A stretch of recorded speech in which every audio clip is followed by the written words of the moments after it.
देखिए, सीधी तौर पर अभी कई पार्टियां थोड़ा इंडिविजुअल पोस्चरिंग भी कर रही हैं, जो हमारे दल का, हमारे राष्ट्रीय अध्यक्ष लालू जी ने और नेता प्रतिपक्ष तेजस्वी जी ने बार बार कहा कि विपक्षी एकता का पहला कदम है साथ बैठने की शुरुआत करना, कार्यक्रम का मसौदा तैयार करना विद अ कमिटमेंट, प्रतिबद्धता के साथ कि बेरोजगारी पे इस सरकार ने इतना डिसअपॉइंट किया है, हम क्या करेंगे, किसानों के लिए हम क्या करेंगे, महंगाई पे कैसे लगाम लगाएंगे, निजीकरण पे कैसे लगाम लगाएंगे। जब तक एक वैकल्पिक कार्यक्रम पर साझा स्वर नहीं बनेगा तो इस तरह के स्वर मैं समझता हूं कि हेडलाइन जरूर ग्रैब करेंगे, लेकिन 24 में मोदी जी और आज की भाजपा का सिर्फ व्यक्ति में विकल्प नहीं ढूंढना है, मसौदे में विकल्प ढूंढना है, वैकल्पिक राजनीति की तलाश करनी है। देखिए, मैं बार बार आप लोगों के माध्यम से मैंने कहा कि आत्म केंद्रित विमर्श का नुकसान हमने 7-8 वर्षों में देखा है। आत्म केंद्रित राजनीति आत्ममुग्ध राजनीति में तब्दील हो जाती है और इससे बीजेपी के भी कई लोग परेशान हैं। तो उस राजनीति का विकल्प उसी तरह की राजनीति नहीं हो सकती है, उससे इतर की राजनीति होनी चाहिए। इसी संदर्भ में मैंने वो बात कही थी जो कही थी। दूसरा सर, एक हिंदू मोहन भागवत ने कहा कि हमें उन सभी की घर वापसी करानी है जो हिंदू धर्म छोड़कर चले गए हैं। यह पाठ पढ़ाते वो चित्रकूट में हिंदू एकता महाकुंभ में नजर आए। मैं तो सीधे तौर पे कहूंगा कि पहले तो वो जो कुरीतियां हैं उस पर अपना मन साफ करें। आज भी इस देश में कई जातियों को मंदिर में नहीं जाने दिया जाता, तो उस संकल्पना को जब तक साकार नहीं करेंगे, और बाबा साहब भीमराव अम्बेडकर को क्या करेंगे, उन्होंने बौद्ध धर्म क्यों अपनाया था, ये सारे प्रश्न हमारे समक्ष इस बात के द्योतक हैं कि मौलिक चीजों पर बात होनी चाहिए। और हां, अगर भागवत साहब का सरकार पे बहुत जोर है, जो कहते हैं कि है, तो उनसे जरा थाली की छोटी साइज पर बात हो। हिंदू हो, मुसलमान हो, ईसाई हो, सिख हो, रोजगार चाहिए। चूल्हा में आग न जल रही हो, बर्तन में सिर्फ पानी खौलाया जा रहा हो, तो क्या करेंगे हम हिंदू बन करके, मुसलमान बन के, सिख बन करके, ईसाई बन करके? क्या इबादत गाह का मतलब रह जाता है, पूजा स्थल का क्या मतलब रहता है? इस पर गौर करें मोहन भागवत जी। हालांकि ब्लूप्रिंट तो वो बताएंगे, लेकिन मॉड्यूल क्या होगा घर? पूरा शब्द है, मैं तो चाहूंगा कि विजडम की घर वापसी हो जो हमारे बीच से निकल गई है।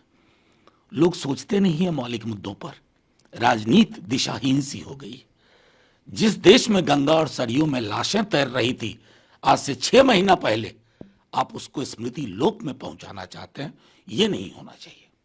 दूसरा सवाल सर, जब राहुल गांधी ने स्थगन प्रस्ताव दिया, टेनी को हटाने की मांग की, उस पर प्रहलाद जोशी ने चुटकी लेते हुए कहा कि बहुत अच्छा लग रहा है, कम से कम लिखित स्थगन प्रस्ताव तो राहुल जी अब देने लगे हैं, ये तो देखने को भी नहीं मिलता। देखिए, ये इस तरह की टिप्पणी है ना, अशोभनीय है। वो संसदीय कार्य मंत्री हैं, और संसदीय कार्य मंत्री के बारे में हम लोग अक्सर पढ़ते थे कि वो दल के दायरे से ऊपर उठता है, तभी संसद सुचारू रूप से चलती है।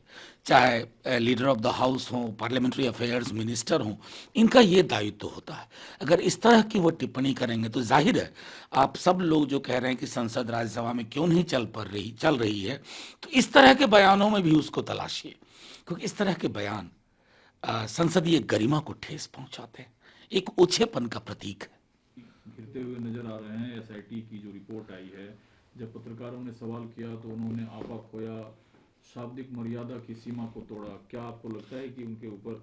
देखिए, वो इस मामले में सीरियल ऑफेंडर है, शाब्दिक मर्यादा, शब्दों की गरिमा को तहस नहस करने में। उन्होंने, जब उनके पुत्र ने गाड़ी से कुचला, उससे पहले किसानों को धमकी दी थी उन्होंने। उसके बाद पिता की भावनाओं का सम्मान करते हुए पुत्र ने गाड़ी से किसानों को रौंद दिया। बड़ी बात बनाई गई कि ऐसा नहीं, वैसा नहीं, वो वहां नहीं था। एसआईटी ने कह दिया कि सबका सब ये सुनियोजित था। उसके बाद भी प्रधानमंत्री जी के मंत्रिमंडल में, गृह मंत्रालय जैसे महकमे में अगर ये व्यक्ति विद्यमान है, तो मैं समझता हूं कि भाजपा का कहना कि चाल, चरित्र और चेहरा तीनों के प्रतीक पुरुष हैं अजय मिश्रा टेनी जी, प्रधानमंत्री जी की मजबूरियां होंगी कि बर्खास्त नहीं कर पा रहे हैं। इस्तीफा तो वो नहीं दे रहे अब तक। बर्खास्त अगर नहीं कर पा रहे हैं तो पता नहीं इस प्रकार के कोहिनूर को अपने मंत्रिमंडल में रख करके प्रधानमंत्री जी क्या संदेश दे रहे हैं देश को। एक आखिरी सवाल है। हर पार्टी ये कहती है कि धर्म को राजनीति पर हमला बोला और कहा जो चुनाव नजदीक आते ही बीजेपी धर्म का चश्मा पहन लेती है तो पक्ष हो या विपक्ष हो, धर्म की चर्चा करनी ही राजनीति की मजबूरी होगी। देखिए, मैं तो सीधे तौर पे कहता हूं कि इस देश में पहला आम चुनाव 52 में हुआ। खंगाल लीजिए कि धर्म की कितनी बात हुई थी। 57, 62, 67, 71, 72, 77, 77 में जनता पार्टी की सरकार बनी।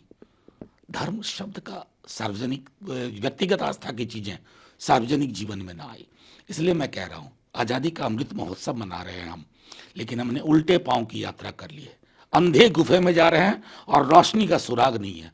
एक दिन ये अंधेरा सबको ले जाएगा।